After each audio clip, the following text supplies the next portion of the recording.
Bon matin, ici Lucinda Gabriel. Donc aujourd'hui, on est le 7 juin 2020 et ce matin, je veux vous parler d'un sujet. Est-ce que c'est la fin du monde? C'est ce qui est sur mon cœur cette semaine. Est-ce que c'est la fin du monde? Parce que je trouve que beaucoup de gens vivent leur vie comme il n'y a pas de fin. Et moi, je vivais comme ça aussi avant. Et je vais vous parler un petit peu de ce que la Bible dit par rapport à tout ça, par rapport à la fin du monde. Donc, je vais aller chercher mon petit texte tout de suite. Est-ce que c'est la fin du monde? Et si c'est la fin du monde, qu'est-ce que nous devrions faire? Je pense que la plupart des gens ne croient pas que ce monde va prendre fin.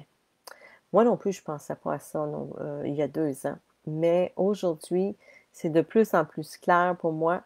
Je pense que la plupart des gens croient que les choses iront mieux. Et probablement parce que c'est ce qu'on vous dit. Au moins ici au Québec. Hein? Au Québec, tout le monde a un arc-en-ciel dans sa fenêtre avec le slogan «Ça va bien aller». Mais est-ce que les choses vont vraiment mieux aller après tout ceci? Ou est-ce qu'il vous dit simplement ça pour vous garder calme pendant qu'il vous enlève vos droits et vos armes? Hein? Des questions à se poser pour se réveiller, les amis. Moi, je ne veux pas vous amener dans la peur aujourd'hui, mais je veux vous réveiller à ce qui se passe vraiment dans le monde. Donc, je vous invite de ne pas toujours écouter les nouvelles que vous voyez à la télévision, mais allez voir ailleurs s'il n'y a pas d'autres choses. Puis, pensez pas que tout ce que vous voyez qui est différent de ce qu'on vous présente à la télévision, aux nouvelles, que c'est des complotistes. OK? Peut-être qu'il y a des choses là-dedans qui sont vraies. Donc, je veux que vous ouvriez votre esprit par rapport à tout ce qui est présent à vous. Puis, demandez au Seigneur de vous montrer la vérité.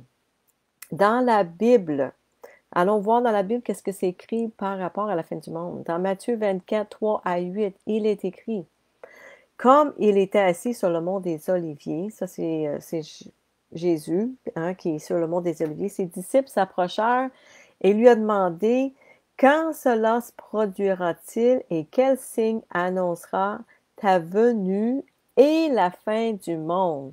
Donc ça nous confirme que Jésus revient et qu'il va avoir une fin à ce monde.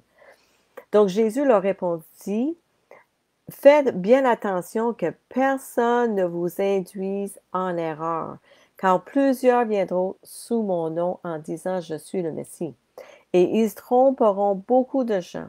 Vous entendrez parler de guerre et de menaces de guerre. Attention, ne vous laissez pas troubler par ces nouvelles, car cela doit arriver, mais ce ne sera pas encore la fin. En effet, on verra se dresser une nation contre une nation, un royaume contre un royaume. Il y aura des famines, et on entend déjà parler de l'Afrique présentement, que c'est le pire temps que ça n'a jamais été. Il continue, il dit des pestes, hein, comme le COVID, des tremblements de terre en divers lieux, puis on entend parler de ça aussi. Mais ce ne seront que les premières douleurs de l'enfantement. Alors, on vous livrera à la persécution et l'on vous fera mourir.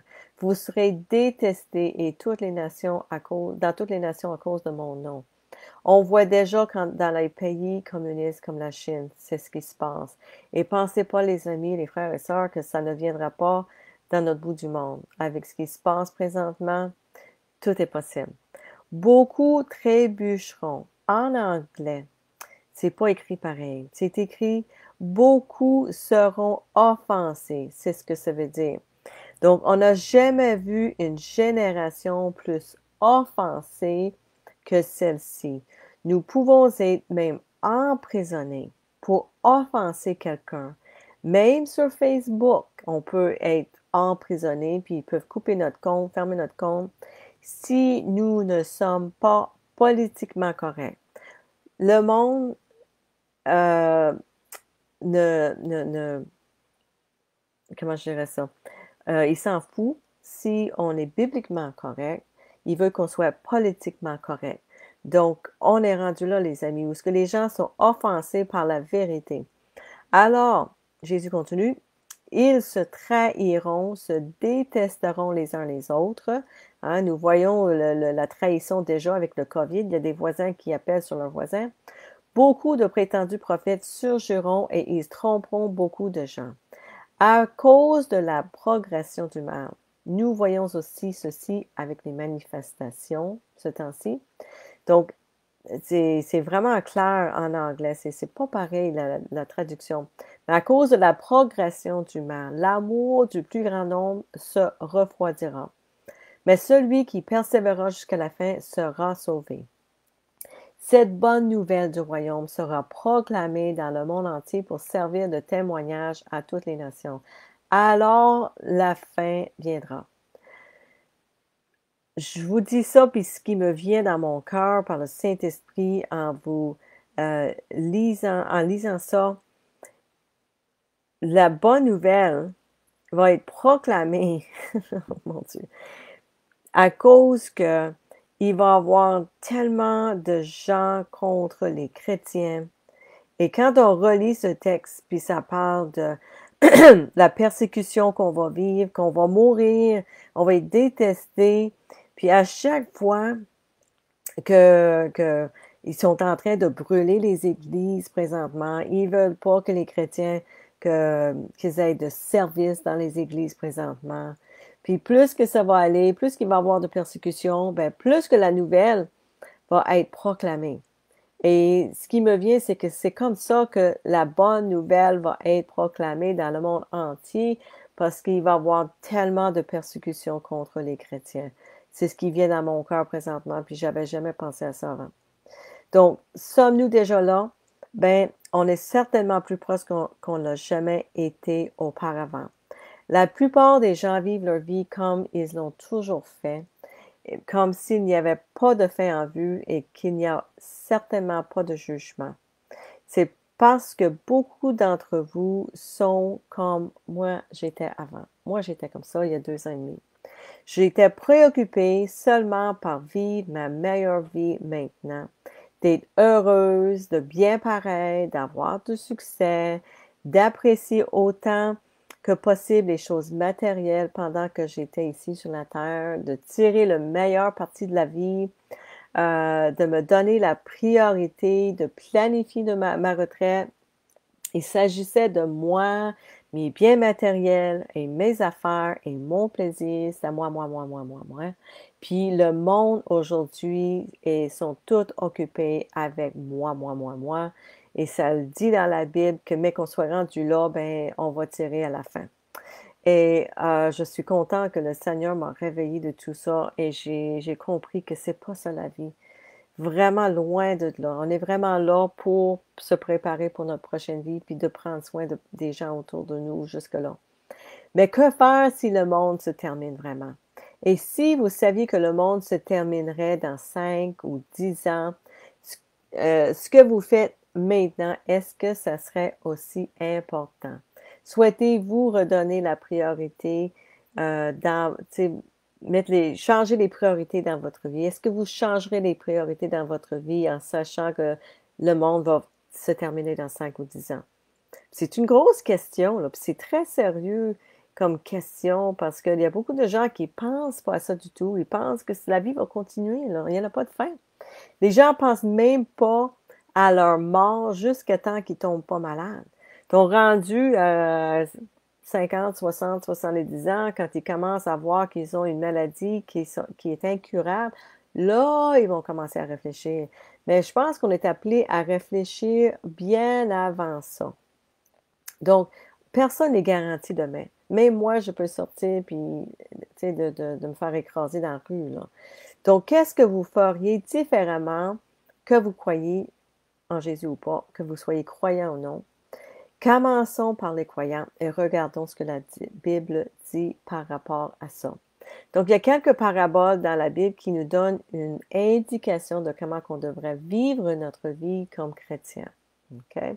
Donc, si vous êtes déjà chrétien, vous êtes déjà croyant, vous êtes disciple de Jésus, vous m'écoutez, voici ce que la Bible dit, puis vous le savez parce que vous l'avez peut-être lu, dans Matthieu 25. Cela dit, Alors le royaume des cieux ressemblera à 10 jeunes filles qui ont pris leur lampe pour aller à la rencontre du marié. Donc, dans la version anglophone, ça dit que c'est des 10 jeunes vierges qui vont à la rencontre du marié. C'est Jésus qui raconte ceci. 5 d'entre elles étaient folles et 5 étaient sages. Celles qui étaient folles ne prirent pas d'huile avec elles en emportant leur lampe, tandis que les sages prirent avec leur lampe de l'huile dans des vases. Comme le marié tardait, toutes s'assoupirent et s'endormirent. Au milieu de la nuit, on cria, « Voici le marié, allez à sa rencontre. » Alors toutes ces jeunes filles se réveillèrent et se préparèrent leur lampe. Les folles dirent aux sages, « Donnez-nous de votre huile, car nos lampes s'éteignent. » Les sages répondirent, « Non, il n'y en aurait pas assez pour nous et pour vous. Allez plutôt chez ceux qui en vendent et achetez-en pour vous. » Pendant qu'elles allaient en acheter, le marié arriva. Celles qui étaient prêtes entrèrent avec lui dans la salle des noces et la porte fut fermée. Plus tard, les autres jeunes filles vinrent et dirent, « Seigneur, Seigneur, ouvre-nous. » Mais il répondit, « Je vous le dis en vérité, je ne vous connais pas. Restez donc vigilants, puisque vous ne savez ni le jour ni l'heure où le Fils de l'homme viendra. » Et ça, c'est exactement les mots de Jésus.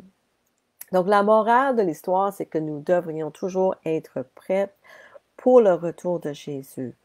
Nous devons avoir de l'huile dans nos lampes. Et qu'est-ce que ça veut dire? Ben, l'été passé, quand j'étais en Suisse, il y avait un Kickstart une fin de semaine. Puis j'ai rencontré une belle dame qui a été baptisée par sa fille peut-être quelques semaines auparavant.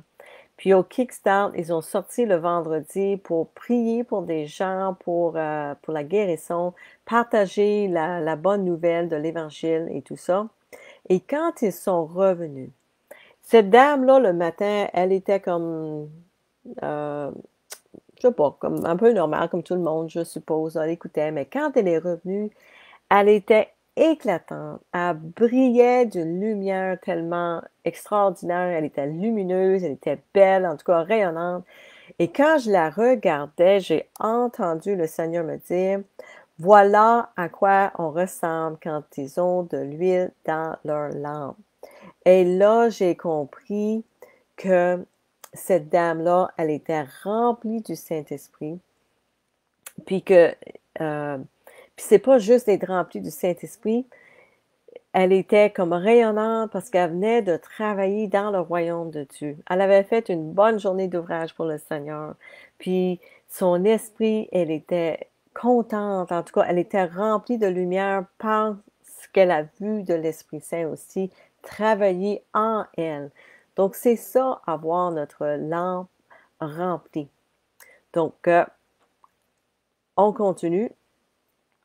Jésus a dit dans la parabole des serviteurs dans Matthieu 25, il continue, il dit, « Ce sera en effet pareil au cas d'un homme qui partant pour un voyage, appela ses serviteurs et leur remit de ses biens.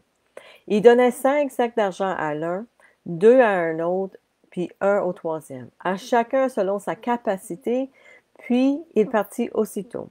Celui qui avait reçu les 5 sacs d'argent s'en alla travailler avec eux et gagna 5 autres sacs d'argent. De même que celui qui avait reçu 2, il l'a investi, puis il y en a eu 2 autres. Celui qui en avait juste un, lui, il l'a caché. Là, je vais juste résumer un petit peu qu'est-ce qui s'est passé. Il a caché son argent et le maître revient et quand il voit que celui qui en avait 5, il avait investi puis il en avait fait 5 autres, il dit, « C'est bien, bon et fidèle serviteur, tu as été fidèle en peu de choses, je te confierai beaucoup. Viens partager la joie de ton maître. » Celui qui avait reçu les 2 sacs d'argent, c'était la même chose, puis son maître lui dit la même chose. « Tu étais fidèle dans peu de choses, je te confierai beaucoup. » Celui qui n'avait reçu qu'un sac d'argent, il dit, « Seigneur, je savais que tu es un homme dur. Tu moissonnes où tu n'as pas semé et tu récoltes où tu n'as pas planté. J'ai eu peur et je suis allé cacher ton sac d'argent dans la terre. Le voici, prends ce qui est à toi. Son maître lui répondit, serviteur mauvais et paresseux. Tu savais que je moissonne où je n'ai pas semé et que je récolte où je n'ai pas planté. Il te fallait donc remettre mon argent au banquier et à mon retour, j'aurais au moins retiré un peu d'intérêt. Prenez-lui donc le sac d'argent et donnez-le à celui qui a eu les 10 sacs d'argent. En effet, on donnera à celui qui a et il sera dans l'abondance. Mais à celui qui n'a pas, on enlèvera même ce qu'il a. Quant au serviteur inutile, jetez-le dans les ténèbres extérieures. C'est là qu'il y aurait des pleurs et des grincements de dents. Donc, voyez là que c'est un serviteur inutile. Jésus n'est pas en train de parler des personnes qui sont pas sauvées, qui sont pas croyants, qui sont pas nés de nouveau. Il est en train de nous montrer que ces serviteurs qui sont paresseux et inutiles ne rentreront pas dans le royaume de Dieu. Important, les amis, de voir qu'il y a une différence. Donc, pensez pas que par le simple fait que vous êtes né de nouveau, que vous vous êtes repenti et vous êtes baptisé, que bon, ben vous êtes correct, vous n'avez pas besoin de rien faire. Ça ne fonctionne pas comme ça. Nous voyons donc ici que Jésus attend de nous que nous soyons occupés de ses affaires à son retour. Il attend de nous que nous investissions ce qui nous a été donné. Il nous a beaucoup donné. Nous, aux fidèles, et il attend de nous que nous investissons cela dans les autres et que nous multiplions. Donc, si vous connaissez votre Bible, vous savez que tout se termine quand il va revenir, quand il reviendra. Après le retour de Jésus, Dieu déversera sa colère et puis il aura le jour du jugement. Alors, on continue dans Matthieu. Lorsque le Fils de l'homme, c'est Jésus qui parle, lorsque le Fils de l'homme viendra dans sa gloire avec tous les saints anges et s'assiera sur son trône de gloire, toutes les nations seront rassemblées devant lui. Il séparera les uns des autres comme le berger sépare les brebis des boucs. Et là, je veux vous porter attention, il n'a pas dit qu'il va séparer les brebis des loups. Il va séparer les brebis des boucs. Donc, c'est important. Ça, c'est tous les serviteurs. Les serviteurs qui sont utiles et les serviteurs qui sont paresseux. Il mettra les brebis à sa droite et les boucs à sa gauche. Alors le roi dira à ceux qui seront à droite, venez vous qui êtes bénis par mon Père, prenez possession du royaume qui vous a été préparé dans la création du monde. En effet, j'ai eu faim et vous m'avez donné à manger. J'ai eu soif et vous m'avez donné à boire. J'étais étranger et vous m'avez accueilli. J'étais nu et vous m'avez habillé. J'étais malade et vous m'avez rendu visite. J'étais en prison et vous êtes venu vers moi. Les justes lui répondront, Seigneur, quand t'avons-nous vu affamé, t'avons-nous donné à manger ou assoiffé et t'avons-nous donné à boire? Quand t'avons-nous vu étranger et t'avons-nous accueilli ou nu et t'avons-nous habillé? Quand avons-nous vu malade ou en prison et sommes-nous allés vers toi? Et le roi leur répondra, je vous le dis en vérité, toutes les fois que vous avez fait cela à l'un des plus petits de mes frères, c'est à moi que vous l'avez fait. En fait, il dira à ceux qui seront à sa gauche, éloignez-vous de moi, maudits, allez dans le feu éternel qui a été préparé pour le diable et pour ses anges. En effet, j'ai eu faim et vous ne m'avez pas donné à manger. J'ai eu soif et vous ne m'avez pas donné à boire. J'étais étranger et vous ne m'avez pas accueilli. J'étais nu et vous ne m'avez pas habillé. Alors, j'étais malade et en prison et vous ne m'avez pas rendu visite. Ils répondront aussi, Seigneur, quand avons-nous vu affamé, assoiffé, étranger, nu, malade ou en prison et ne t'avons pas servi? Il leur répondra, je vous le dis en vérité, toutes les fois que vous n'avez pas fait cela à l'un de ces plus petits, c'est à moi que vous ne l'avez pas fait. Et ils auront à la peine éternelle, tandis que les justes iront à la vie éternelle. Donc maintenant, Ne soyez pas comme les pharisiens et les sadducéens que nous voyons dans Matthieu chapitre 3. Et que vous vous dépêchez pour vous faire baptiser en pensant que vous pouvez simplement vous échapper à la colère à venir. Parce que dans Matthieu 3, 7 à 12, c'est Jean-Baptiste. Il dit aux pharisiens et sadducéens, il dit, race de vipères, qui vous a appris à fuir la colère à venir? Parce que les autres s'approchaient de lui pour se faire baptiser. Produisez donc du fruit qui confirme votre changement d'attitude et ne vous avisez pas de dire en vous-même, nous avons Abraham pour ancêtre. En effet, je vous déclare que de ces pierres, Dieu peut faire naître des descendances à Abraham. Déjà là, déjà la hache est mise à la racine des arbres. Tout arbre qui ne produit pas de bons fruits sera donc coupé et jeté au feu. Moi, je vous baptise d'eau en vue de la repentance. Mais celui qui vient après moi est plus puissant que moi et je ne suis pas digne de porter ses sandales. Lui, il vous baptisera du Saint-Esprit et de feu. Il a sa pelle à la main. Il nettoierait son aire de battage et il amassera son blé dans le grenier. Mais il brûlera la paille dans un feu qui ne s'éteint pas. Mes amis, mes frères et sœurs, la fin approche chaque jour. Il suffit de regarder autour de nous pour voir que la vie ne sera plus jamais la même. Ils programment déjà des gens pour qu'ils acceptent une nouvelle normalité. Alors, que devons-nous faire si le monde se termine? Nous devons nous préparer pour le retour du Seigneur. Si nous ne sommes pas déjà croyants, nous devrions nous assurer, si nous sommes déjà des croyants, nous devrions nous assurer qu'on a de l'huile dans nos lampes et qu'on soit occupés dans le royaume du Seigneur. Investir les talents qu'il nous a donnés. Hein, ça veut dire que si vous êtes évangéliste, soyez évangéliste. Si vous êtes bon dans la prière, ben priez. Faites ce que le Seigneur vous appelle à faire. OK? Parce que le temps est court, les amis, mes frères et sœurs. Donc, investissez tout ce qu'il vous a donné et assurez-vous de faire tout pour la gloire de Dieu et non pas pour votre propre gloire. Ça aussi, les amis, ne soyez pas trompés par ça. Ne faites rien pour votre propre gloire et à tous les jours, demandez au Seigneur de vérifier votre cœur pour voir que si vous êtes correct. Si vous ne croyez pas encore en Jésus-Christ, si vous ne lui avez pas encore donné votre vie, vous devez vous mettre en accord avec lui dans votre cœur. Aujourd'hui, vous devez croire, vous repentir et baptiser au nom de Jésus, puis de recevoir son Saint-Esprit. Seuls ceux qui sont nés de nouveau dans le royaume de Dieu iront au ciel.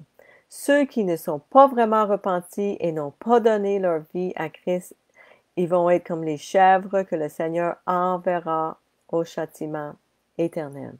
Donc, je sais que cela peut sembler dur pour vous si vous n'avez pas entendu ça avant, ou si vous êtes habitué à entendre un évangile enrobé de sucre, comme on dit en anglais, pendant si longtemps. Mais je partage vraiment ce qui est écrit dans la Bible. Puis je vous en prie, cherchez par vous-même cette vérité-là. Ne prenez pas ma parole et ne croyez personne d'autre non plus. Même Dieu a dit dans la Bible, ne fais confiance à personne, à aucun homme. Faites confiance seulement au Saint-Esprit.